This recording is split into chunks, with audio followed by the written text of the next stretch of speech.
The call came, as they always did, at an inconvenient hour. This time it was just past midnight, dragging me from the comfortable weight of a deep sleep.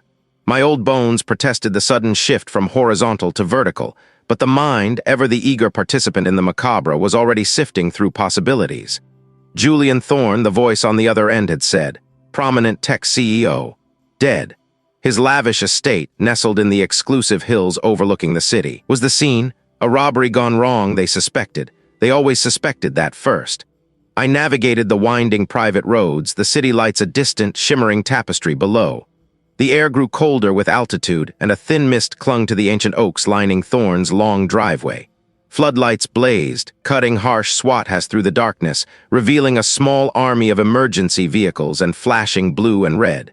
It was a spectacle, an unwelcome beacon for the early morning news choppers I knew would soon descend like vultures. A uniformed officer, young and visibly overwhelmed, waved me through the perimeter. I parked my unassuming sedan amongst the sleek, black SUVs of the higher-ups. Stepping out, I inhaled the metallic tang of damp earth and something else, faint but unmistakable, that familiar coppery scent that always clung to death. Inside, the sheer scale of the place was disorienting. High ceilings, minimalist art, and a vast, open-plan living area that felt more like a gallery than a home. The air was cool, almost sterile, despite the presence of a dozen or so uniformed officers and a handful of forensic technicians already moving with practiced efficiency. The lead detective, a gruff woman whose patience wore thin faster than a cheap suit, met me near the archway leading to what I assumed was the main lounge. "Thomas, glad you could make it." Julian Thorne. He was found by his assistant this evening after he didn't show for a late-night conference call. Her voice was tight, her eyes scanning the room, missing nothing. "Appears to be a home invasion, place ransacked, single stab wound." I nodded, my gaze already drifting past her, cataloging the scene. "Any signs of forced entry?" She gestured vaguely towards a side door. "Possible maintenance entrance, but nothing obvious on the main. We're still checking." I pushed past her, my bag slung over my shoulder, the familiar weight of comfort. The lounge was indeed where the drama had unfolded. He was dressed in expensive silk pajamas, a testament to the suddenness of his demise. His eyes, wide and unblinking, stared up at a massive abstract painting on the vaulted ceiling. I knelt beside him, gloved hands already reaching for my instruments. He was a man in his late 40s, well-maintained with the faint, almost imperceptible lines around his eyes that spoke of long hours staring at screens. The stab wound was precisely where the detective had indicated, just below the sternum, a single clean puncture. No struggle evident on his person, no defensive wounds on his forearms, no torn clothing beyond the immediate area of the wound. His hands were open, palms up, almost relaxed. Too relaxed, perhaps. I leaned closer, my nose inches from his skin, taking in the faint scent of expensive aftershave mixed with the cloying sweetness of post-mortem decay. His skin was cool to the touch, lividity already setting in on his back where he'd rested against the floor. The exact time of death would come later in the quiet solitude of my own examination room, but he'd been gone for hours. "Ransacked, you said?" I murmured, my eyes sweeping the room. The detective pointed. Drawers pulled out. Desk overturned. Looks like they were after something specific, or just making a mess. I stood moving slowly, deliberately, my gaze sharp. The room was disturbed. Books had been pulled from shelves, their spines splayed open. A large, expensive-looking flat-screen television had been knocked askew on its wall mount, all the hallmarks of a violent intrusion. A discordant note in the otherwise loud symphony of chaos. The shards of the decanter, while scattered, seemed to be clustered neatly, almost as if someone had tried to contain the mess before giving up. The books on the floor weren't strewn randomly. They were fanned out, like a deck of cards laid out for inspection, and the desk, while overturned, had left no discernible scuff marks on the pristine wooden floor beneath it. It was as if it had been lifted and placed down, rather than violently toppled. I ran a gloved finger along the edge of a mahogany side table. No dust, not a speck. The entire room, despite the apparent disarray, felt too clean. The surfaces gleamed under the harsh forensic lights. It was the kind of meticulous order a professional cleaner would achieve, not the aftermath of a desperate, panicked struggle. "Anything taken?" I asked, turning back to the detective, my voice carefully neutral. She frowned. "Still compiling an inventory. His watch is gone, a high-end Patek Philippe, and a few of his more expensive rings. But oddly, a considerable amount of cash was left untouched in a desk drawer. And the safe in his study, according to his assistant, hasn't been breached. That sealed it. A robbery gone wrong where the robbers left thousands in cash but took a watch and didn't even try to open the main safe. It didn't add up. Robbers, especially those desperate enough for a fatal confrontation, usually went for the low-hanging fruit, the obvious targets, and they rarely left a scene this polished. My eyes narrowed, catching sight of a faint smudge on the pristine white wall near the fireplace. Not blood, something else. I leaned in closer, my breath held. It looked like a faint, almost invisible residue, like someone had wiped something away but not quite perfectly. "This isn't a simple robbery," I stated, more to myself than to the detective. My gaze swept the room again, taking in the forensic technicians, the uniformed officers, the quiet hum of their equipment. They were good, efficient, but they were working under a specific directive: robbery, homicide. They were looking for evidence that fit that narrative. I was looking for what didn't. The detective sighed, running a hand through his short hair. "Look, Thomas, I get it. You always find something, but we've got pressure from above on this one. Julian Thorne wasn't just a CEO, he was the CEO. The media's going to be all over this. We need to move fast. There's already talk about the evidence about to be released, racing against time to get ahead of the news cycle. Don't go chasing ghosts." Ghosts? I knew a thing or two about ghosts, but these weren't specters of the past, these were anomalies of the present. The meticulous cleanliness, the selective theft, the too relaxed victim, and that faint, wiped-away smudge on the wall. It wasn't a ghost. It was a clue, small and almost invisible, hinting at a careful hand, a deliberate design. This wasn't chaos. This was choreography, and I had a feeling this dance was just beginning. The fluorescent hum of the examination facility was a stark contrast to the oppressive silence of the scene I'd left hours ago. My lab coat felt heavier than usual, each pocket a repository of unanswered questions from the apartment. I pulled on a fresh pair of gloves, the latex a familiar second skin. The air in the room, cool and sterile, did little to settle the unease still prickling at the back of my neck. The body of the deceased lay before me, draped in white. The officer who'd transported the remains was already gone, leaving me alone with the silence and the task at hand. My initial assessment at the apartment had been a whirlwind of observation, but here, under the unforgiving lights, was where the truth would truly begin to unravel. I started with the external examination, my gaze sweeping over the victim's form. The preliminary reports from the scene had been straightforward, a single devastating wound. But I'd learned long ago that nothing was ever truly straightforward, not in my line of work. My fingers traced the outline of the victim's face. Still, that faint, almost imperceptible air of tranquility persisted. It was the same too relaxed expression I'd noted at the scene, an unnatural serenity for someone who had met such a violent end. It nagged at me, a discordant note in the symphony of death. I leaned closer, examining the eyelids, the lips. Then I moved to the primary injury, the one the responding officers had deemed fatal. It was a deep, penetrating wound, precisely where I'd expect a quick, brutal end. I cleaned the area meticulously, my instruments glinting under the lights. As I probed, my brow furrowed. The wound tract was clean, yes, and deep enough, but the surrounding tissue didn't show the immediate, explosive hemorrhage I would expect from a truly instantaneous demise. There was significant blood loss, no doubt, but the pattern, the cellular response I observed, suggested a delayed reaction. It was as if the body, for a brief window, hadn't quite registered the extent of the damage. My internal clock, honed by years of grim experience, ticked a different timeline than what the scene had implied. This wound, while ultimately fatal, hadn't been immediately incapacitating. The victim could have reacted, should have reacted in those crucial seconds, yet there was no sign of it.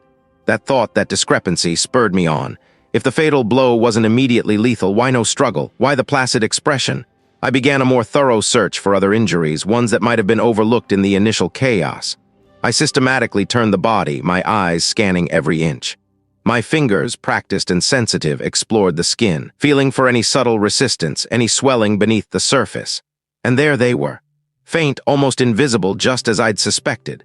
A series of minor abrasions on the back of the left forearm, barely breaking the skin, looking more like brush burns than defensive wounds. And on the right shoulder, a patch of subcutaneous bruising, deep enough to suggest a significant impact, but without any corresponding external mark. It was as if someone had held the victim firmly, perhaps pinned them, but had taken care not to leave obvious, surface-level damage. These weren't the desperate, flailing marks of a victim fighting for their life against a sudden attack. These were the marks of a struggle that had been subdued, controlled. The scene had been carefully constructed to tell a specific story, and my findings were already starting to shred that narrative. I took samples for toxicology, a standard procedure, but one that now felt critically important. I specifically requested an expedited screen for sedatives and paralytics. There was an unspoken urgency in my movements. I knew the clock was ticking. The lead detective would be pushing for a quick resolution, for the body to be released, for the scene to be cleared. I was racing against time, against the natural flow of investigation that often favored speed over meticulous detail. This evidence about to be released, racing against time pressure, was a constant companion in my work. But today it felt particularly sharp. While waiting for the initial toxicology results, I returned to the subtle injuries. I was examining the faint abrasion on the left forearm again, using a magnifying lamp, when something caught my eye. Embedded in the very edge of the superficial wound, almost invisible to the naked eye, was a tiny, thread-like fragment. It wasn't fabric from the victim's clothes, nor anything from the apartment scene as far as I could recall. It was unlike any natural fiber I'd encountered recently. It had an unnatural sheen, a synthetic quality almost iridescent under the light. I carefully extracted it with micro-forceps, placing it on a slide for later analysis. A potential foreign body, a calling card perhaps. Moments later, the phone in the examination room buzzed. It was the lab. The toxicology screen was back, faster than I'd even hoped. "Thomas here," I answered, my voice taut. "Got your expedited results." The lab technician's voice crackled through the receiver. Significant levels of a fast-acting benzodiazepine in the victim's system, enough to induce rapid sedation, almost immediate incapacitation well before the fatal injury. My grip on the phone tightened. "Thank you. Send me the full report immediately." A fast-acting sedative. It all clicked into place. The too relaxed expression, the lack of immediate reaction to the fatal wound, the subtle, subdued struggle marks. The victim hadn't been calm, they had been drugged. Rendered helpless, unable to fight back effectively, unable to scream.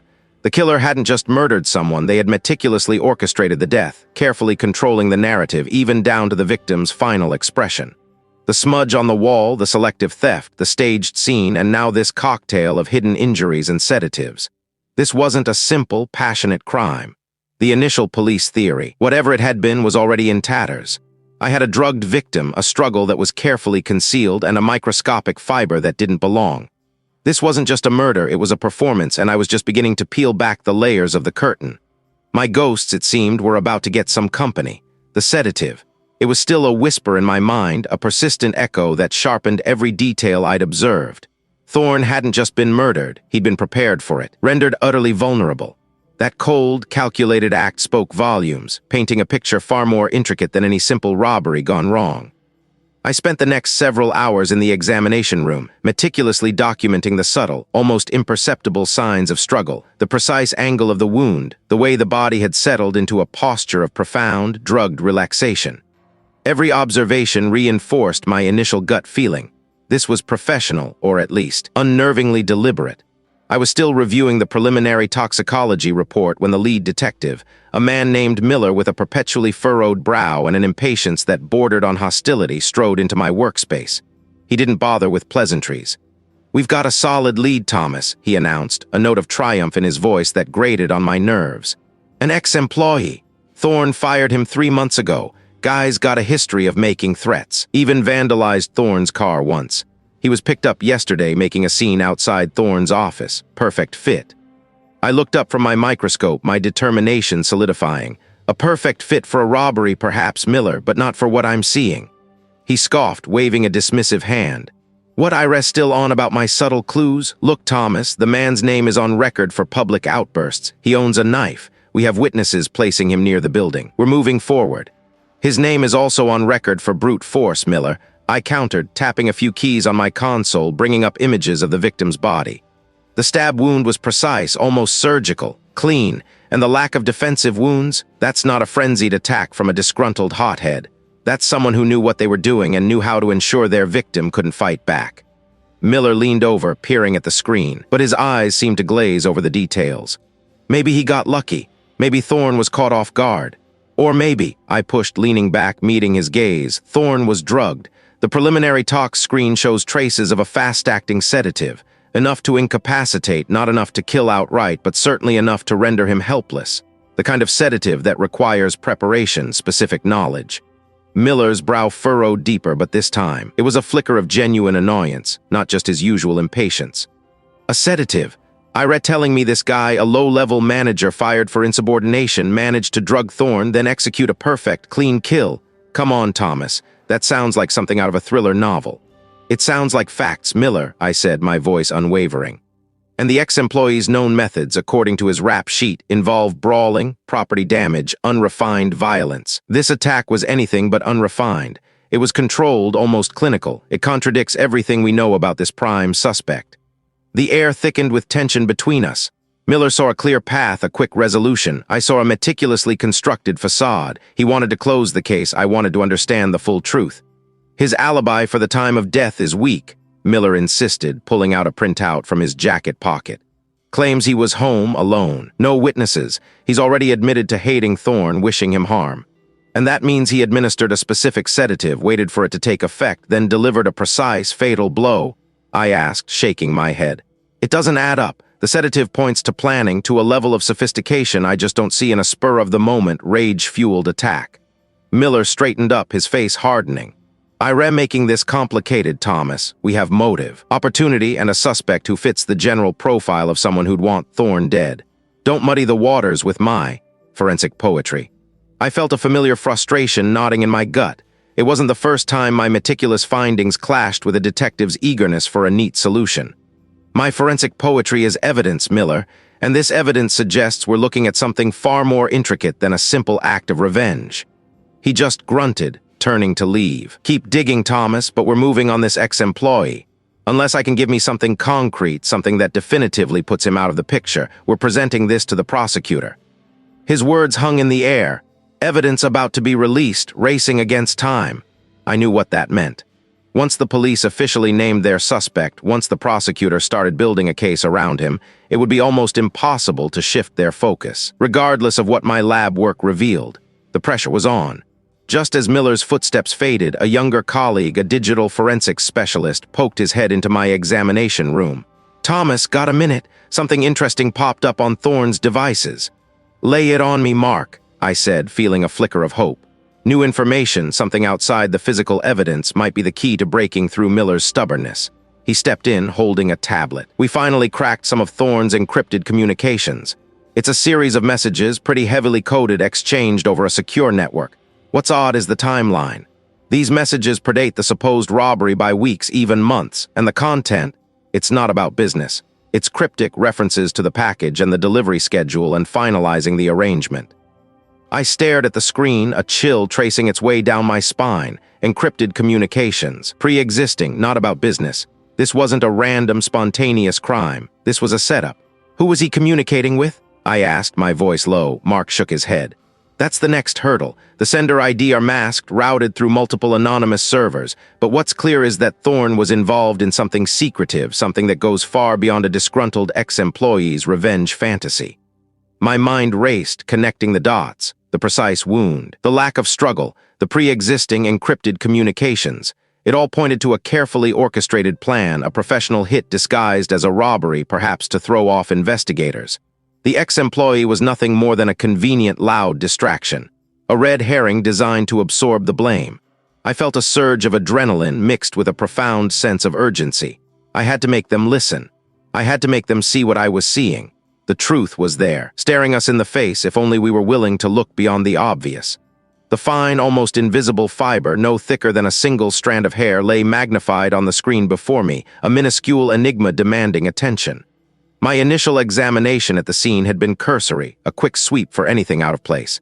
This, however, was definitely out of place. It wasn't cotton, not wool, not even polyester from a cheap suit. Anything, Thomas? The lab technician, a meticulous woman with spectacles perched on his nose, asked from him stationed nearby. He was preparing a slide, her movements precise. I leaned closer, adjusting the focus. It's unusual, the structural integrity, the way it reflects light. Run it through the spectrometry, isolate the elemental composition, then cross-reference with our synthetic material database. I have a hunch. My hunch, born from years of sifting through the mundane and the macabre, was screaming. This wasn't incidental. Thorne, the victim, wasn't wearing anything that matched. The scene itself, a sterile, almost sparse apartment, offered no obvious source. This fiber was an intruder, a deliberate anomaly. Hours later, the technician called me back to her screen. His brow was furrowed, a sign of genuine surprise. You were right to push for the deeper dive, Thomas. It's not in the common database. We had to expand the search parameters, even ping some industrial material archives. She pulled up a detailed report. It's a rare synthetic polymer designed for extreme durability and resistance to specific chemical degradation, primarily used in specialized industrial applications. Think high-stress environments, aerospace components, deep-sea exploration equipment. Not exactly something you'd find on a civilian's jacket, let alone a petty thief. My internal alarm bells, already ringing, now blared. A rare industrial fiber on a man supposedly killed during a robbery. It felt like a perfectly crafted lie designed to deflect, to misdirect. Thorne's assailant hadn't just been careless. They'd been wearing something extraordinary, something that pointed away from the street and towards something far more organized, far more resourced. I felt a familiar tension tighten in my chest. This wasn't the first time I'd seen an initial assessment crumble under the weight of microscopic evidence. I had to push harder, faster. The clock was ticking. There was already talk of the initial findings being released to the detective overseeing the case, a quick wrap-up, a robbery gone wrong, case closed. I couldn't let that happen. Not yet. Not with this. I was racing against time, against the bureaucratic momentum of evidence about to be released. I moved from the fiber analysis station to the digital forensics department, a quieter, darker space filled with the hum of servers. The digital forensics specialist, a young man with a focused intensity, looked up as I approached. "Any luck cracking Thorne's comms?" I asked, my voice betraying none of the urgency I felt. He gestured to a bank of monitors displaying lines of complex code. "It's a beast, Thomas. Military-grade encryption, layered. We're making progress, but it's slow. Whoever set this up knew what they were doing. Focus on any unusual patterns, anything that deviates from standard personal messaging," I instructed. "Look for hidden partitions, phantom files, anything that screams deliberate obfuscation." Another hour crawled by, punctuated by the specialist's muttered curses and the rhythmic tap of his keyboard. Then a sudden, sharp intake of breath. "Thomas, you need to see this."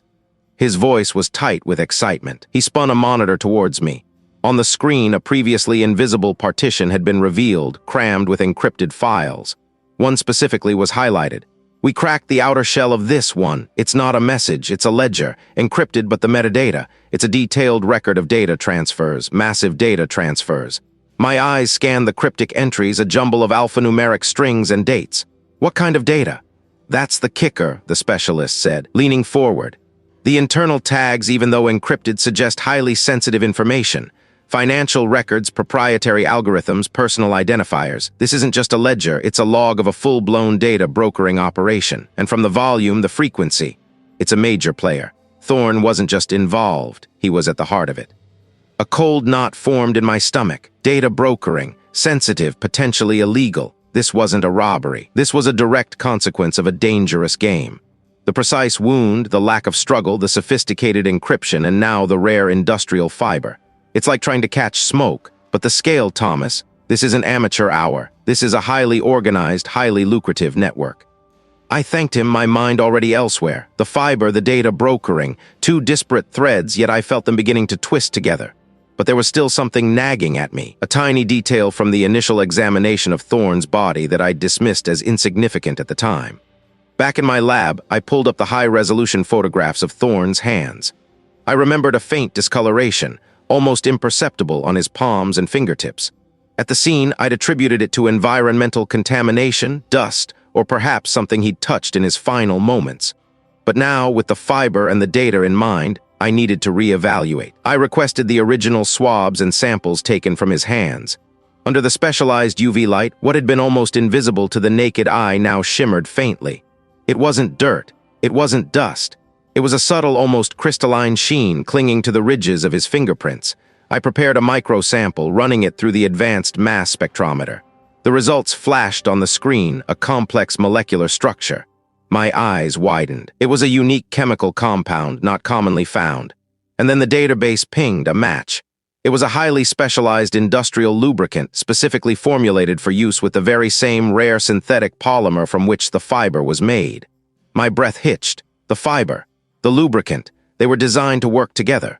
Thorne hadn't just come into contact with the material, he had touched something that had been recently lubricated with this specific compound, something made of that rare synthetic material. This wasn't a simple case of a robbery gone wrong. This wasn't even just a professional hit. This was meticulously planned, deeply interconnected, and pointed to an infrastructure far beyond a single killer. Thorne had been working for, or against, an entity with significant resources, an entity tied to specialized industrial materials and clandestine data operations. The pieces were falling into place, but the picture they formed was far more sinister than I could have imagined. I doubted myself for a fleeting second. Was I overthinking it? Was I connecting dots that weren't truly there? No, this wasn't coincidence. The hum of the ventilation system was the only sound in my lab, a low, constant drone that usually faded into the background, but today it grated on my nerves. I stared at the preliminary report on the screen, a fresh printout resting beside my coffee mug. The trace analysis on Thorne's hands had come back. Along with the expected epidermal cells and environmental dust, there was a specific complex residue, a synthetic polymer modified with a unique chemical marker. Bingo, I murmured, though the victory felt hollow. This wasn't a standard industrial byproduct. This was engineered. I zoomed in on the molecular structure, my brow furrowed. The shape of it, the way the elements bonded. Something about it tugged at a distant corner of my memory, a file tucked away in the deepest recesses of my mind. It was a familiar ghost, a pattern I'd seen before but never fully understood. I leaned back, my chair groaning in protest. Thorne's case was already complex, but this felt like a key fitting into a lock I hadn't known existed. I thought back to the initial examination of Thorne's body, the almost imperceptible sheen on his fingertips that I'd noted, then dismissed as an anomaly, perhaps a reaction to a cleaning agent or something benign. My gut had twinged then, a tiny, almost imperceptible tremor, but I'd pushed it aside. Now that gut feeling was roaring. I typed a query into the forensic database, a long shot, searching for cases with similar unique chemical compounds. My fingers hovered over the keyboard, a strange mix of dread and anticipation tightening my chest. It was a long shot because such a specific compound would be rare, almost a fingerprint. And if it matched? The search results populated, a single entry blinking back at me from 2 decades ago. My breath hitched, one I had worked. My name was even listed as the lead pathologist. The case of the young software engineer found in a derelict warehouse, a single, precise puncture wound to his chest. No forced entry, no struggle, just a quiet, almost clinical demise. We'd found a similar unidentified residue on his hands back then, too. It had baffled us. We'd flagged it, documented it, but without a match in any known database, it had remained a curious, frustrating footnote in an already perplexing investigation. We'd attributed it to some experimental substance he might have been handling, a byproduct of his cutting-edge work. It was an educated guess, but a guess nonetheless. My hand trembled slightly as I navigated to the digital archive, pulling up the old files. The digital dust felt palpable, settling on my screen. The victim's face stared out at me from a grainy photograph, young and earnest, a life cut short, a case that had haunted me for years. We'd never found the killer. It was one of the few that had truly gnawed at me, a loose end in my career that I'd always hoped to tie up. I spent the next 2 hours lost in the past, poring over the digitized reports, cross-referencing every detail. The chemical analysis from 20 years ago was rudimentary compared to what we had now, but the description of the compound, its unique properties, was unmistakable. It was the same, the exact same, a knot formed in my stomach. This wasn't a coincidence. This was a signature. He'd been working on a secure data encryption protocol, revolutionary for its time, highly sensitive, proprietary information. Then I thought of Thorne, a data broker sitting on a gold mine of digital secrets. The pattern, once obscured by time and different methodologies, was beginning to crystallize. Victims connected to sensitive data, intellectual property. But looking at it now, through the lens of Thorne's meticulously orchestrated demise, the narrative shifted. The precise nature of the wound, the lack of extraneous evidence, the almost surgical efficiency of the act, it wasn't opportunistic. It was planned, it was controlled.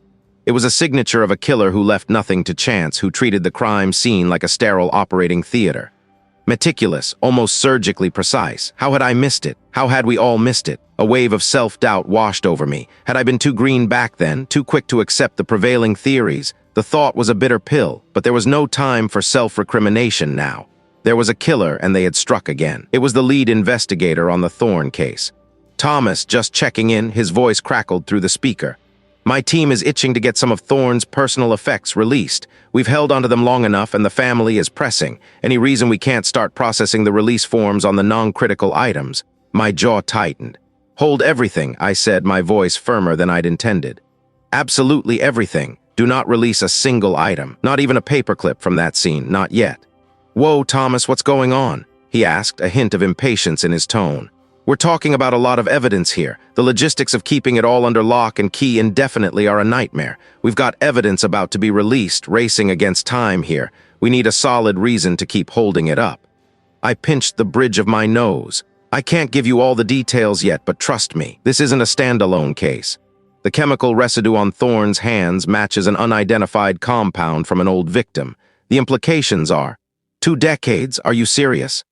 Dead serious. And if I'm right, this killer is incredibly careful, incredibly patient, and they have a distinct pattern. Releasing any evidence now, before we fully understand the scope of this, would be catastrophic. We could lose crucial trace evidence or contaminate it before we even know what we're looking for. All right, Thomas, he finally conceded, though I could hear the frustration simmering beneath the surface. You've got my attention, keep me updated, but don't take forever. The clock is ticking on how long I can justify this. I hung up, the words echoing in my head. Evidence about to be released, racing against time. He wasn't wrong. The pressure to close cases, to move evidence, was constant. But this wasn't just about Thorne anymore. This was about a ghost from my past, a pattern I'd failed to recognize before, and a meticulously patient killer who had evaded justice for 20 years. I wouldn't let them slip away again. I had to go back to re-examine everything, to find the subtle threads that connected these seemingly disparate lives, before the opportunity was lost forever. My personal ghosts were now front and center, demanding answers. The air in my office still hummed with the phantom vibration of the phone call. Evidence about to be released, racing against time. The detective's words were a blunt instrument, hammering home the urgency. He was right. The system had a rhythm, a relentless push to clear cases, to process and store. But this rhythm, I was convinced, was leading us down the wrong path, a path that ignored the ghost I'd finally recognized. I gathered the few printouts I had, the old case file summary, the specific details I'd unearthed about the victim from years ago. My preliminary notes on Thorne's injuries, the ones that just didn't scream, random mugging. My supervisor, a man whose career was built on efficiency and avoiding waves, sat across from me, his gaze fixed on the glowing screen of his tablet. The lead detective, a younger, ambitious man with a penchant for neat conclusions, leaned against the doorframe, arms crossed, exuding an air of polite impatience. Thomas, my supervisor began without looking up. I appreciate your thoroughness, always have, but we've got a clear trajectory here, robbery gone wrong. The street cameras caught a glimpse of a figure fleeing, matching a known local nuisance's build, weapon recovered, open and shut. With respect, sir, I said, pushing the papers across the polished surface of the desk. The specific lacerations, the pattern of contusions, they align with a precise method, almost a signature, and the lack of immediate valuables taken despite the obvious opportunity suggests something beyond simple opportunism. I paused, letting that sink in before dropping the real bombshell. More importantly, the victim, Thorne, had a connection to a cold case from 15 years ago, a very similar pattern of injury, a similar profile of the victim. The detective scoffed, a soft, almost imperceptible sound. A coincidence, Thomas, happens all the time. You see patterns because you're looking for them. It's what you do. But our job is to close cases, not chase ghosts from the archives. My supervisor finally looked up, his expression a careful blend of understanding and frustration. Thomas, I understand the appeal of connecting disparate threads. It's elegant, but we operate on evidence, not conjecture. The resources required to reopen a 15-year-old file, based on what amounts to a gut feeling and a few superficial similarities. It's simply not feasible. We're already stretched thin.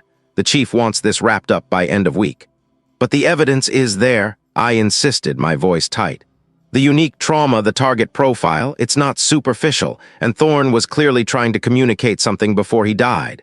His last messages were heavily encrypted, almost deliberately so. Encrypted data is standard practice for someone in his line of work, the detective countered. Doesn't mean he was on the verge of exposing a grand conspiracy. Maybe he was just protecting client information. Or maybe, I countered, my gaze locking with his, he was protecting himself or trying to warn someone. The intensity of the encryption, the sheer layers of it, suggest a level of paranoia beyond typical corporate security. He was a man with secrets, and I believe his death is tied to one of them, a secret that echoes a past failure. My supervisor sighed, pushing his tablet aside. Thomas, I know that old case weighs on you. We all have those, but you need to focus. The official line is robbery. Anything beyond that is a distraction and, frankly, a professional risk. I need you to finalize your report within the established parameters. No detours." The meeting ended with a clear directive. My hands tightened into fists under the desk, the words professional risk echoing in my head. They wanted me to fall in line, to ignore the nagging inconsistencies, to dismiss the cold tendrils of the past reaching into the present, but I couldn't. Not this time. The memory of that earlier case, the one that had haunted me for years, was too vivid. Later that afternoon, under the pretense of reviewing old equipment, I slipped away to a quiet, rarely used storage area in the facility's lower levels. My phone, a burner I kept for untraceable communications, felt heavy in my hand. I dialed a number I hadn't used in years. "You still tinkering with those antique mainframes, old friend?" I asked when a gruff voice answered. "Thomas, well, look what the cat dragged in. Thought you'd forgotten my number." He was a digital ghost hunter in his prime, and if anyone could crack Thorne's digital fortress, it was him. "Something like that," I replied, keeping my voice low. "I've got a piece of a puzzle, some encrypted data. It's sensitive, needs to be handled off-book, completely. Are you still taking on projects?" There was a long pause, the faint crackle of the line the only sound. "Off-book, eh? Sounds like you've stepped in it again, Thomas. Spill." He listened patiently, interjecting with a few sharp, insightful questions. "Okay," he finally said, a hint of his old spark in his voice. "Get me the data. Encrypted, of course. I'll need the raw files, the whole digital footprint, and don't tell anyone I'm involved. Not a soul." The next few days were a blur of official duties and clandestine operations. I processed Thorne's physical evidence, meticulously documenting the injuries, writing a report that, on the surface, conformed to the robbery gone wrong narrative, but subtly hinted at deeper complexities for anyone truly looking. Meanwhile, my old colleague worked his magic. I sent him the raw data from Thorne's devices, the encrypted hard drive, the wiped phone, the seemingly innocuous cloud backups.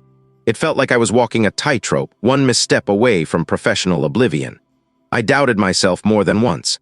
Was I letting my past cloud my judgment?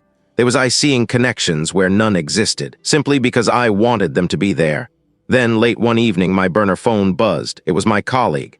"Got something for you, Thomas," he said, his voice unusually subdued. "Took some doing. He was good, damn good, layers upon layers, but I found it, hidden in the metadata of his last outgoing email, disguised as a corrupted timestamp." My breath caught. "A message. Not exactly text," he clarified. "It's a sequence, a very specific, very unusual string of characters. Looks like a coordinate grid, but it's not geographical. And there's an accompanying phrase buried deeper, almost an afterthought. It repeats like a digital echo." "What is it?" I demanded, my pulse quickening. "It says," he paused, and I could almost hear him consulting his notes, "the architect's blueprint. Warehouse 7, Dock B, and then the grid sequence. It's not an address, Thomas, it's a key. A puzzle piece." The phone felt like a live wire against my ear. "The architect's blueprint. Warehouse 7, Dock B." Thorne wasn't just trying to warn someone, he was trying to expose someone. He was laying a trail, leaving a breadcrumb in a digital forest, hoping someone would find it. This wasn't a random robbery. This was precise. This was deliberate. And I had just stepped into the architect's game. The old sedan's engine whined in protest as I pushed it harder, the city lights blurring into streaky watercolors. "Warehouse 7, Dock B." The words from Thorne's frantic call echoed in my head, a desperate whisper from the grave. He'd given me a location, a final piece of a puzzle I hadn't even realized I was solving. My gut churned, a cold knot of dread mixing with a strange surge of adrenaline. This wasn't just a lead, it felt like a ticking clock. I had a feeling the evidence about to be released. Racing against time wasn't just physical but digital, whatever Thorne had stored there. When I finally pulled up to Dock B, the area was deserted, a skeletal landscape of corrugated steel and stacked containers. The air smelled of brine and diesel. No patrol cars, no flashing lights, just the rhythmic clanging of a distant buoy. My initial thought was relief. No one else had gotten here yet. Then a shiver ran down my spine. That silence wasn't protective, it felt deliberate. I grabbed my kit, my hand instinctively going to the small, powerful flashlight clipped to my belt. Dust motes danced in my beam as I swept it across rows of empty pallets and crated machinery, their labels faded and unreadable. This wasn't a working warehouse, it was a tomb. Then I saw it. Tucked behind a stack of tarpaulin-covered boxes, a figure lay crumpled on the concrete floor. My breath hitched. Another one. This individual, a woman by the slight build and length of hair, was arranged with the same unnerving precision as Thorne. Her hands were folded over her chest, a small, ornate compass placed carefully between them, the same bizarre, theatrical staging. I approached slowly, my flashlight beam steady, revealing the stark details. Her eyes were open, staring blankly at the high ceiling. No struggle, no signs of forced entry on her person. Ligature. And the pattern, the faint, almost imperceptible crisscross marks, was hauntingly familiar. My mind immediately flashed back to the images of Thorne. "Damn it," I muttered, kneeling beside her. The air around her carried a faint, sweet chemical odor, almost like almonds, but with an acrid undertone. I recognized it. It was the same unique synthetic smell that had lingered around Thorne when I hadn't been able to place definitively yet, but had certainly registered as unusual. This wasn't just a similar crime, it was a carbon copy. I pulled out my portable forensic light source. Under its beam, a faint shimmer appeared on her clothing, just like before. I carefully collected a sample using specialized tweezers and a sterile evidence bag, the same rare synthetic fiber. My heart hammered against my ribs, a frantic drum against my bones, a twisted, meticulous artist. The compass. I carefully examined it. It wasn't just any compass. It was an antique, brass-cased with intricate celestial engravings. Another breadcrumb, or was it a red herring? My mind raced, trying to connect the dots. Thorne, the data broker, and now this woman. I recognized her face from a blurry photo on Thorne's desk, a colleague, a specialist in digital logistics, if I remembered correctly. They were connected professionally, undoubtedly, to Thorne's architect's blueprint. I stood up, surveying the scene. The killer had left no obvious tool marks, no footprints other than their own, which had been meticulously wiped away, or perhaps never existed in the first place if the killer had worn some kind of disposable footwear. My eyes scanned the floor, the walls, the few dusty boxes nearby. Nothing obvious. Too clean, too perfect. That's when it hit me. The too perfect was the clue. The initial scene with Thorne had been staged with such precision, such care, that I had almost overlooked the small, almost imperceptible flaws. A faint smudge on the floor that could have been dismissed as an old grease stain, but under my lens it had been a peculiar residue.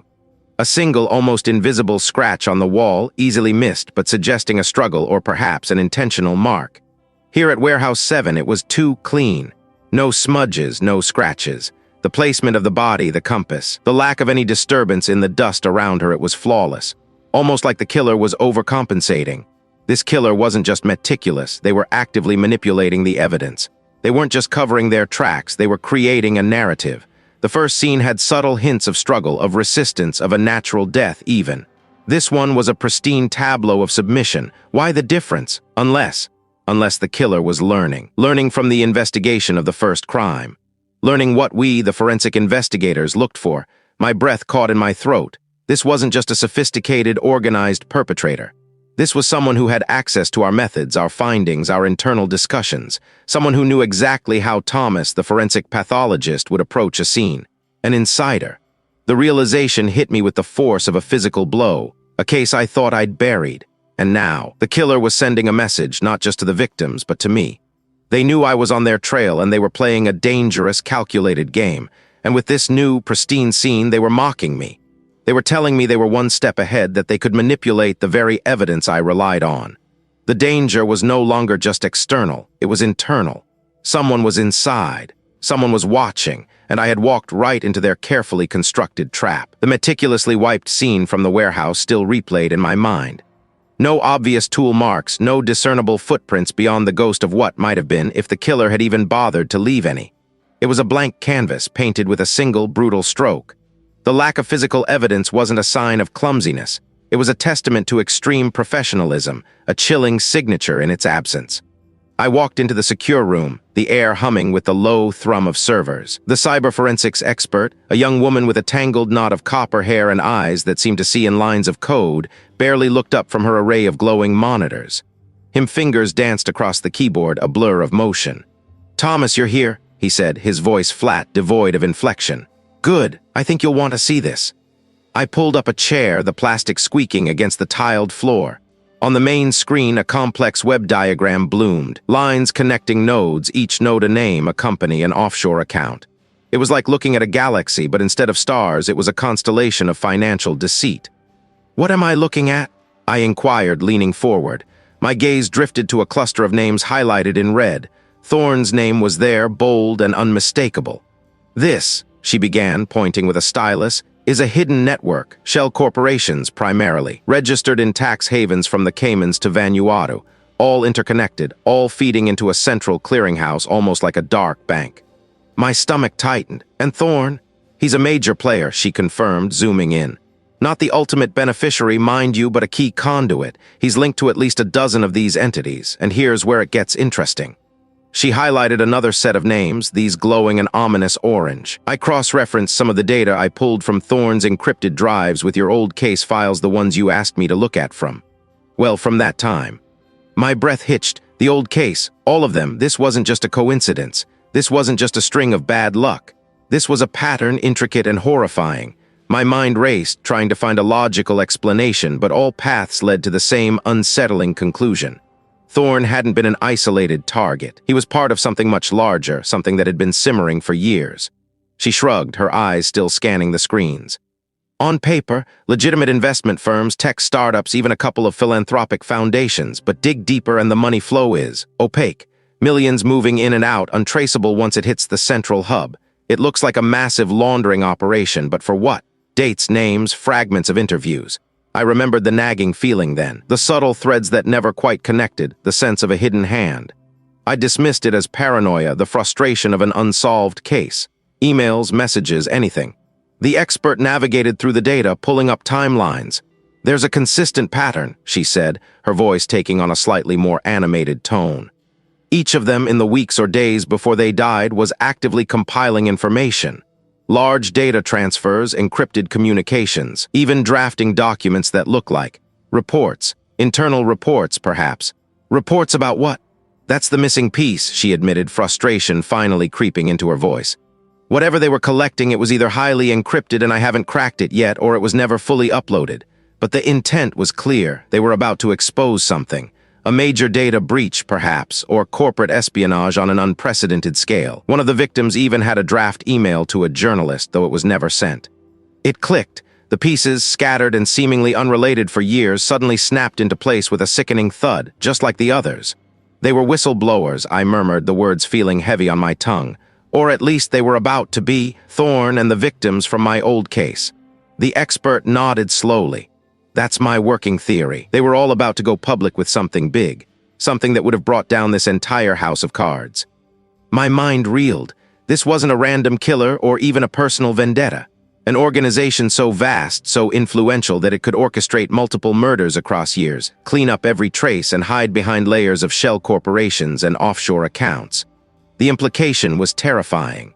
I wasn't chasing a lone wolf. I was up against a hydra. They were protecting secrets, secrets that stretched back years, involving figures powerful enough to make people disappear without a trace, not just from the world, but from the digital ether. A wave of doubt washed over me. Could I even touch something this vast, this ingrained? The sheer scale of it was dizzying. My hands, usually steady as I examined the most gruesome details, felt suddenly shaky. I had prided myself on my ability to find the truth, no matter how hidden. But this felt like trying to drain an ocean with a teacup. But then a surge of defiant anger pushed past the doubt. They hadn't gotten away with it completely. I had found the pattern. I had connected the dots, and now I knew what I was up against. The victims had been about to expose something, and now I had evidence about to be released, racing against time. Not just physical evidence, but the digital breadcrumbs these victims had left behind. If I didn't act fast, if I didn't push this information forward, it would be scrubbed, deleted, buried forever. The expert's work, my own deductions, it was all hanging by a thread. Keep digging, I told her, my voice firm, the tremor gone. Find out what they were about to expose, find the ultimate beneficiary of this network, and tell me who else is connected, who else might be in danger. She turned back to her screens, her fingers already flying. The hum of the servers seemed to intensify, a silent countdown, and the enemy was watching. The hum of the servers still echoed in my ears, a phantom drone that vibrated in my teeth long after I'd left the cyberforensics expert station. Her words, "The enemy was W," had hung in the air unfinished, a grim prophecy. I'd walked back to my own lab in a daze, the city lights a blur outside the reinforced windows, my mind churning with the implications. A network this vast, this entrenched, wasn't just about a single murder anymore. It was a cancer, and I just stuck my hand into the tumor. I needed to review everything. The original autopsy, the trace evidence, the digital forensics reports she'd managed to pull before her cryptic warning. My lab was a sanctuary, a place of sterile order where chaos was dissected and understood, or so I'd always believed. I pushed open the door, the familiar scent of disinfectant and a faint metallic tang greeting me. Everything looked normal at first glance. The stainless steel surfaces gleamed, the microscope stood sentinel, the shelves of reagents were neatly arranged. I dropped my briefcase onto my desk, its leather thudding softly, and moved to my main workstation. That's when I noticed it. My favorite dissecting scalpel, the one with the perfectly balanced handle, wasn't in its usual slot in the magnetic strip. It was lying on the counter, slightly askew next to a stack of untouched slides. I'm meticulous. Obsessive, some might say. Every tool has its place. This wasn't just moved, it had been used, or at the very least, handled and then carelessly put down. A prickle of unease started to crawl up my spine. I checked the drawers. The chemical reagents were all present, the seals intact. My specimen freezer was still locked. I went to the filing cabinet where I kept hard copies of sensitive reports. The lock was untouched, but the top drawer, the one containing the preliminary report on the latest victim, seemed to sit just a fraction of an inch further out than it should. Barely perceptible. A normal person wouldn't notice, but I wasn't a normal person. My mind, trained to spot the minutiae, screamed at the discrepancy. Had I left it like that? I doubted myself for a fleeting moment, a dangerous seed of uncertainty planting itself. No, I was certain. I always pushed it flush. Someone had been in here. Someone had been looking. The hair on my neck stood up. It wasn't a break-in for theft. Nothing was missing. It was a message. A subtle violation of my personal space, a silent declaration that my sanctuary was no longer impenetrable. My phone buzzed, vibrating against the cold steel of the counter. An email, unfamiliar sender. I opened it, my thumb feeling sluggish on the screen. The subject line was simply closure. The body of the message was brief, brutal. You dig, you die, others with you. No signature, no elaborate threats, just that stark, chilling sentence. It wasn't a bluff. The deliberate tampering in my lab, the precision with which they'd shown me they'd been there without leaving obvious signs, confirmed it. They weren't just watching, they were sending a message, personal and precise. They knew what I was doing. They knew I was getting close. My breath hitched. Others with you. The cyberforensics expert, had she been right? Had she seen something that put her directly in the crosshairs? I immediately tried calling her, no answer. I tried her office line, straight to voicemail. This wasn't like her. He was always reachable, especially after our last conversation. I grabbed my coat, my mind racing. I had to go back to her station, the evidence about to be released. Racing against time location. If he was in danger, if he was gone, I couldn't waste a second. Her workspace, a cluttered den of monitors and blinking lights, was eerily quiet. Her chair was pushed back, a half-empty mug of cooling coffee on the desk. No reply. I walked to her desk, my eyes scanning for anything out of place. This wasn't a subtle violation like my lab. This felt like an abrupt departure. A power cable was partially dislodged from the wall as if yanked. A small USB stick, usually tethered to her keyring, lay loose on the keyboard. She never left her drive unsecured. My heart hammered against my ribs. He was gone, and this wasn't voluntary. I began to methodically search her station, my forensic training kicking in. I ignored the chaos of wires and discarded coffee cups, focusing on anything unusual, anything deliberate. I checked under the keyboard, inside her desk drawers, even behind the monitors. Nothing obvious. Then I noticed it. Tucked beneath a stack of technical manuals barely visible was a small, folded piece of paper. It looked like a sticky note, the kind she used to jot down quick reminders. My fingers trembled slightly as I unfolded it. Her handwriting, usually neat and precise, was hurried, almost frantic. It read, Thomas, they know, he's the architect. Look for the ghost in the archives, the one who built the system, not just the user. The designer. My gaze snapped back to the USB stick on the keyboard. It was a standard 64 GB drive, but etched faintly on its metal casing was a single, almost invisible symbol, a stylized with a circuit board pattern running through it. The architect. The designer. It wasn't a name, not exactly, but it was a title, a role. A specific individual, not just a faceless organization. Someone who had designed the very infrastructure they were using. And the ghost in the archives. The pieces clicked into place with a sickening thud. The tampering in my lab, the threat, her disappearance, it was all connected. This wasn't just about solving a murder anymore. It was about dismantling an entire system built by someone with the power to make people vanish, someone who knew precisely how to leverage technology and human weakness. And now, they knew I was on their trail. The stakes weren't just professional anymore. They were terrifyingly personal. I was no longer just a pathologist. I was a target. The fluorescent hum of the digital analysis suite was a constant companion, a thin metallic whine that had burrowed deep into my skull. Hours blurred into a single, relentless push. My eyes, gritty and burning, were fixed on the panoramic display of screens, each one a window into a fragment of the past. The air was thick with the scent of stale coffee and the faint ozone tang of overworked electronics. Outside, the city slept, but in here the clock was a snarling beast, counting down. I could practically hear the gears grinding on the evidence about to be released, racing against time docket. The lead detective had called just before midnight, his voice tight, informing me that the initial investigation findings for the current murder were being finalized. Without something concrete, something undeniable, the case would be wrapped, sealed, and the true picture buried under a mountain of administrative paperwork. "Just give me a minute," I'd muttered, not to him, but to the spectral faces of the victims, their lives snuffed out by a meticulously planned cruelty. My fingers danced across the console, navigating through terabytes of data.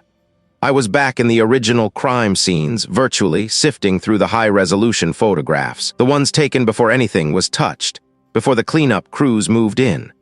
The new forensic imaging software, a bleeding-edge marvel, allowed me to manipulate light, enhance shadow, and strip away layers of visual noise with an almost surgical precision.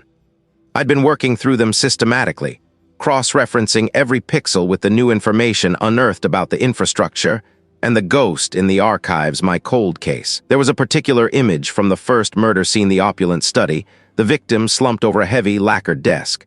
I'd spent countless hours on that image years ago, meticulously documenting every drop, every fiber. But now I was looking for something else entirely, something almost beyond perception. I zoomed in on the desk's surface, a mirror-smooth expanse of polished mahogany. I adjusted the light source, virtually shifting it, trying to catch a glint, a distortion, anything that shouldn't be there. The software was incredible, allowing me to simulate different angles of reflection, to strip away glare and bring out the faintest details. My eyes burned, blurring the pixels into an abstract smear. I blinked, rubbed them hard, and focused again. There, a minute, almost imperceptible smudge, a tiny anomaly reflecting on the desk's surface, just beside the victim's left hand. It wasn't visible in the original processing, not with the technology we had back then. It was too faint, too distorted by the ambient light. But with the software's ability to isolate and amplify, it began to resolve. I froze, my breath catching in my throat. I enhanced the area, pushing the software to its limits. The smudge sharpened, gaining definition. It was a reflection, clear as day, of a man's hand, and on his little finger a ring, not just any ring, a signet ring. Intricately designed with a unique crest, almost like a stylized eagle or a phoenix. It was unmistakable. Had I really missed something so obvious, so crucial? My stomach tightened. No, I reasoned, shaking my head. The resolution simply wasn't there before. Even with the best equipment of the era, that reflection would have been lost in the noise. It was a ghost of an image only brought to life by this advanced tech. But the fact that it was there waiting to be found, it made my skin crawl. My mind raced, scrambling through years of forgotten faces, names, and images. That crest. I knew it. I knew it. I cross-referenced the signet ring's unique design with public records, with images of prominent figures, with everything I could lay my hands on. And there it was. A match.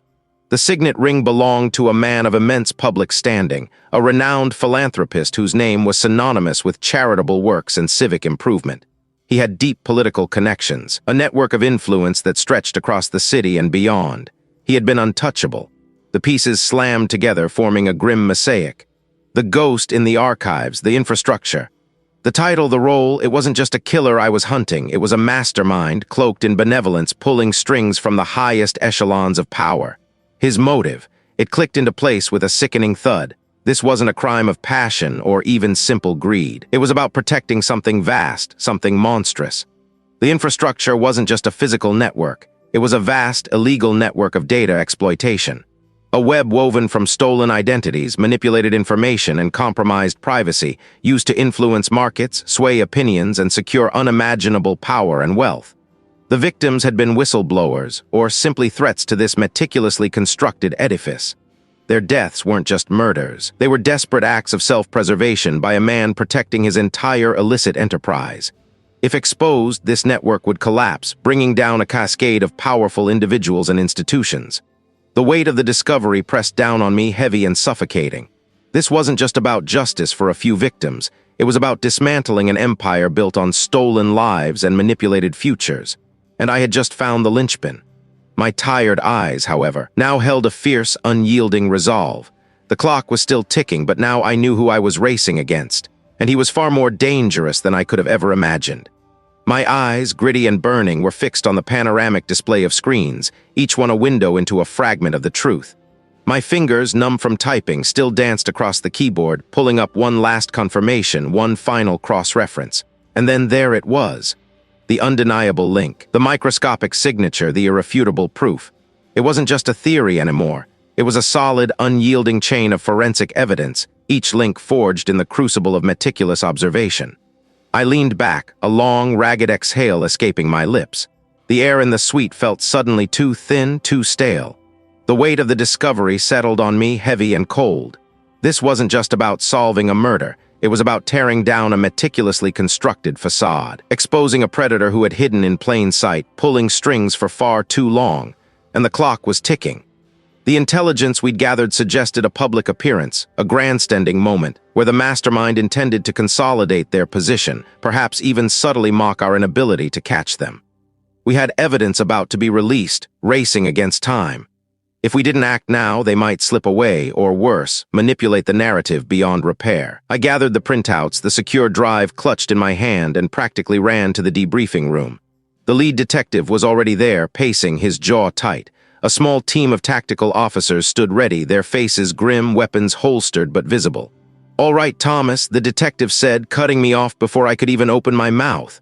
"What do you have?" I spread the printouts across the table, my voice raspy but firm. "I have it all. The specific isotope ratio from the trace soil particles found on the victim's shoes, matching a highly localized, protected botanical garden. The unique synthetic polymer fibers, almost invisible, from the interior of the vehicle used for transport, a specific model and year. And the micro-etching on the discarded communication device, pointing directly to a custom fabrication facility known only to a select few. It all converges. The mastermind's alibi is a fabrication, a tapestry of half-truths woven with impressive skill, but I found the loose threads. They were there on the victim in the environment waiting to be seen. I pointed to a magnified image on a tablet. "This, gentlemen, is a unique spore. It's not indigenous to the area where the body was found. It is indigenous to the private conservatory attached to the mastermind's estate. And I found traces of it on the victim's clothing. Microscopic but undeniable. It was transferred during the initial abduction before the body was moved." The detective's eyes, usually guarded, widened slightly. "You're sure?" "Absolutely," I confirmed, my voice unwavering. "The probability of this combination of unique markers occurring randomly is statistically impossible. This isn't circumstantial. This is a blueprint of their actions left behind step by step." A tactical officer leaned forward. "So, the target is giving their keynote address at the City Hall auditorium in less than an hour. Packed house, high profile. How do you want to play this, Thomas?" "We move now," I stated, my resolve hardening.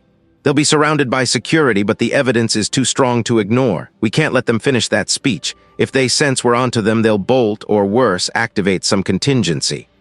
The plan was swift, precise. We would approach from multiple angles, a cordon around the auditorium. I would be with the lead detective, our entry time to coincide with a brief lull in the mastermind's address. My role was critical, to identify the precise moment of their realization and to anticipate their next move. My forensic mind, trained to see patterns, anomalies, and the subtle tells of human behavior, was our sharpest weapon. The City Hall auditorium was a grand, imposing structure, bathed in the twilight glow of the city. Inside, a murmur of anticipation filled the air. The mastermind, impeccably dressed, stood on stage, bathed in a spotlight, holding court. Their voice, smooth and confident, boomed through the hall, captivating the audience. I felt a surge of cold anger. This was the face of calculated evil masquerading as beneficence. "That's them," I whispered to the detective, pointing subtly. My heart was thudding, a frantic drumbeat against my ribs, but my vision was clear, focused. I scanned the stage, the exits, the faces in the crowd. The signal came. The tactical teams were in position. The detective gave me a curt nod. "Go." We moved. 2 officers, flanking us, pushed through a side door, their presence a ripple of sudden tension in the otherwise placid hall. The murmur died. Heads turned. The mastermind, mid-sentence, paused. Their eyes, sharp and intelligent, swept across the room, then landed on me. For a fraction of a second, I saw it not panic. Not fear, but a flicker of pure, icy calculation. Instead, their hands subtly moved, not to their pocket, but to the small lapel microphone pinned to their jacket. My forensic training screamed, "Destroy the evidence!" That microphone wasn't just for amplification. It was a custom piece, a known communication device, and I knew its internal structure. It likely held a solid-state drive, a final, encrypted confession or instructions for contingencies. "They're going for the mic!" I yelled, lunging forward, my own instincts overriding protocol. The mastermind, surprisingly agile, ripped the microphone free, twisting it with surprising force. I heard a faint snap, the sound of plastic and circuitry giving way, but it wasn't enough. They then made a dash for a hidden exit behind the stage curtain, a movement so swift it caught their own security detail off guard. "Stop them!" the detective roared, as the tactical officers surged forward. I was already moving, weaving through the startled audience, my eyes locked on the mastermind. They were surprisingly fast, but their movements, though practiced, showed a slight favoring of their left leg, an old injury I'd noted in their background file. I used that. Instead of a direct pursuit, I angled, anticipating their trajectory around the stage props, cutting off their escape. They ducked behind a heavy velvet curtain, emerging a moment later near a service door.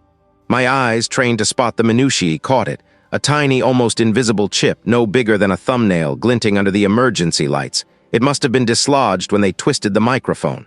The mastermind scrambled, desperate, their gaze fixed on the chip. They knew its significance. They were about to crush it under their heel. "Stop!" I yelled, throwing myself forward. I slid on the polished concrete floor, my arm outstretched, my fingers closing around the chip just as their polished leather shoe descended. The impact jarred my hand, but the chip was secure. The mastermind stared at me, their face a mask of furious disbelief, their breathing ragged. They hadn't anticipated my speed, my single-minded focus on the evidence. They hadn't anticipated someone looking beyond the obvious. Before they could react further, the lead detective and 2 officers were on them, pinning them against the wall. The struggle was brief, brutal, and over. The mastermind, defeated, sagged in their grasp. I pushed myself up, my knees aching, my hand throbbing, but the small chip was a victory in my palm.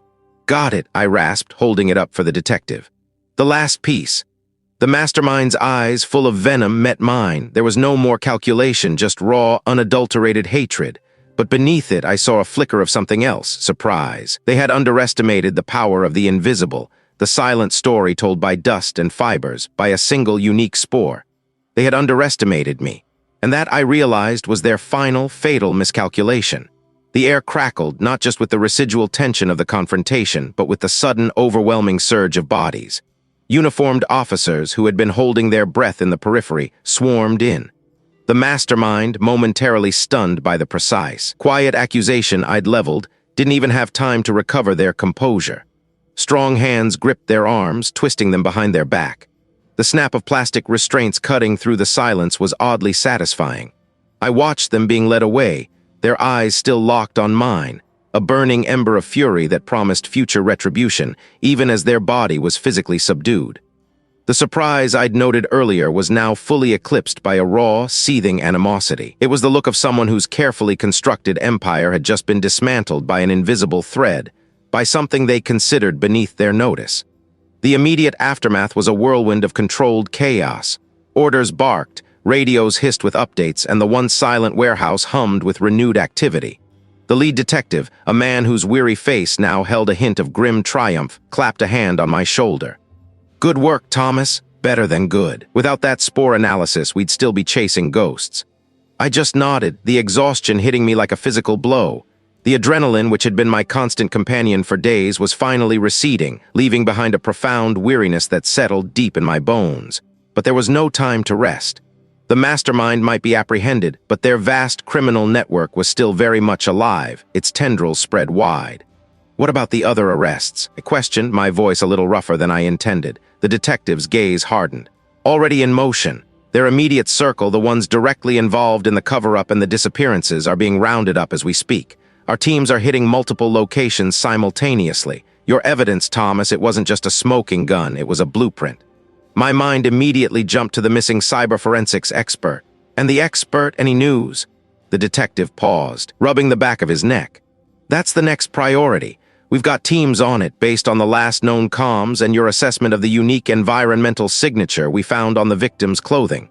That specific spore, the one you identified as indigenous to a very particular isolated type of industrial filtration system. It narrowed down the search significantly.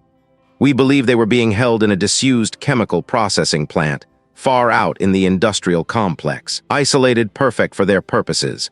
They need to be found quickly, I urged, a knot tightening in my stomach.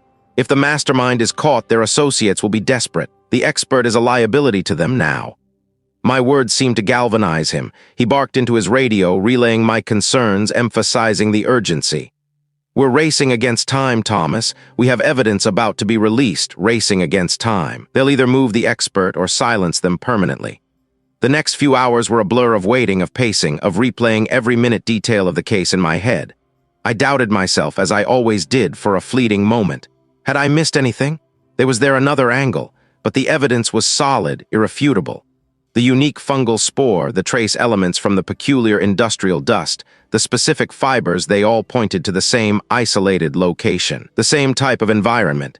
It was a perfect, terrible signature. Then a call came through, cutting through the tense silence of our temporary command center. The detective's face, etched with lines of fatigue, suddenly broke into a relieved grin. They found them. The expert, battered but alive. A wave of relief washed over me, so potent it almost buckled my knees. My quick thinking, my insistence on the significance of that seemingly innocuous spore had paid off. The expert had been discovered in an abandoned filtration chamber within the dilapidated chemical plant, just as I'd suspected. They were disoriented, dehydrated, and bruised, but their captors had been caught mid-preparation to move them. Medical personnel were already on site, assessing their condition, providing immediate care. The ripple effect of the arrests and the expert's rescue began almost immediately. The news, initially kept under wraps for operational security, exploded across every channel, every screen.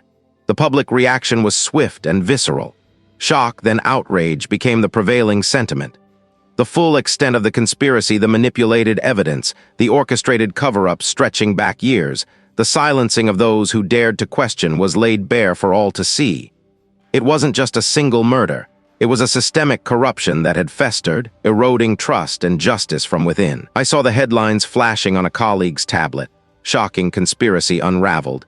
Forensic scandal exposed. Justice served after decades. The names of those arrested, once respected figures in various fields, were now vilified. The faces of the victims, some from cases I remembered vaguely from my early career, were finally given their due, their stories told with the truth instead of lies. But it was also a reminder of why I did what I did. Why every fiber, every speck of dust, every silent spore mattered. And I had listened. I always would. The sterile hum of the fluorescent lights above the courtroom felt like a physical weight pressing down on the hushed silence. I sat rigid in the witness box, my hands resting on the polished rail, the weight of everything that had transpired heavy on my shoulders. The jury, a sea of expectant faces, stared back at me, their collective gaze a physical presence. This was it, the culmination of weeks of relentless pursuit, of late nights poring over microscopic details, of that frantic race against the clock when the evidence about to be released, racing against time, had threatened to slip through our fingers. "Dr. Thomas," the prosecutor began, his voice calm and steady, "could you please elaborate on the significance of the fungal spore you identified at the primary scene?" I took a slow, deep breath, letting my gaze sweep across the room, connecting with the jury for a moment before settling on the prosecutor. "Certainly," I replied, my voice clear and unwavering, a stark contrast to the tremor I'd felt in my own hands just moments before stepping into the room. When I first examined the initial samples from the victim, a specific type of fungal spore, Stachybotrys chardarum, caught my attention. It's commonly known as black mold, but its presence wasn't just unusual. It was anomalous for that particular location. I explained how that initial inconsistency had been the first thread I'd pulled, leading me down a path that few others had considered. I described the advanced analytical techniques we'd employed, the precise identification of the spore's unique genetic markers. How those markers pointed not just to a specific species, to a very specific colony of that species. This wasn't just mold from a damp corner, I continued, gesturing subtly with one hand. This was a signature, a biological fingerprint that linked directly to the abandoned filtration chamber within the dilapidated chemical plant where the expert had been apprehended. I paused, letting the implication hang in the air. The environmental conditions within that chamber were unique, fostering a specific genetic mutation in the mold that we were able to isolate and match with absolute certainty to the spores found on the victim's clothing and in the immediate vicinity of the original incident. I detailed the meticulous process, the collection, the preservation, the chain of custody, all the safeguards we'd put in place to ensure the integrity of our findings. I explained how the expert, in his desperate attempt to cover his tracks, had inadvertently carried those spores on his person, transferring them during the commission of the act. The jury listened intently, some leaning forward, their expressions a mix of fascination and grim understanding. Then came the connection to the cold case, the one that had haunted me for years. Further analysis, I stated, my voice tightening almost imperceptibly, revealed that the same unique fungal signature was present in trace amounts on clothing recovered from the cold case victim, stored for decades in an evidence warehouse.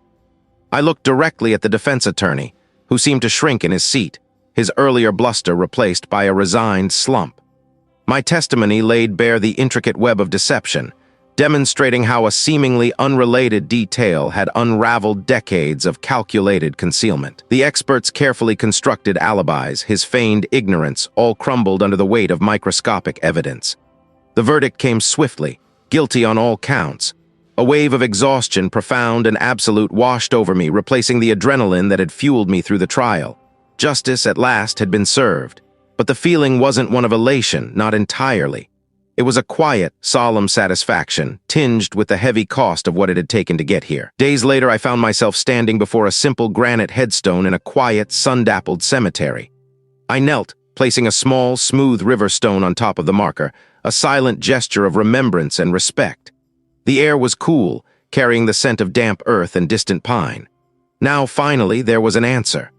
I closed my eyes, picturing the young life that had been so cruelly extinguished, the decades of unanswered questions for a family that had never given up hope. My own initial doubts, those moments where I'd questioned if I was chasing phantoms, seemed distant now, overshadowed by the stark reality of the expert's depravity. The truth, I mused, was rarely simple. It was often buried, obscured by design, or simply overlooked. It took patience, an almost obsessive attention to detail, and a willingness to follow the most improbable threads. The pursuit of that truth, I knew, came at a personal cost. There were times I'd felt the weight of it all, the sheer enormity of the evil I encountered, threatening to pull me under. But standing there in the quiet solitude of the cemetery, a profound sense of purpose reaffirmed itself within me. The forensic community, my colleagues who had worked tirelessly alongside me, shared that burden and that commitment. We were the last line, the silent witnesses who gave voice to the voiceless. We navigated the ethical boundaries, always striving for objectivity, for clarity, for the undeniable evidence that justice demanded. As I stood up, brushing the dust from my trousers, I looked back at the headstone one last time. The sun broke through the canopy of trees, casting dappled light across the stone. The killer was behind bars. The science had spoken. And I, Thomas, remained committed to listening. The world might be a complex, often brutal place, but there was always truth to be found, if one only knew how to look. And I, for one, would never stop looking.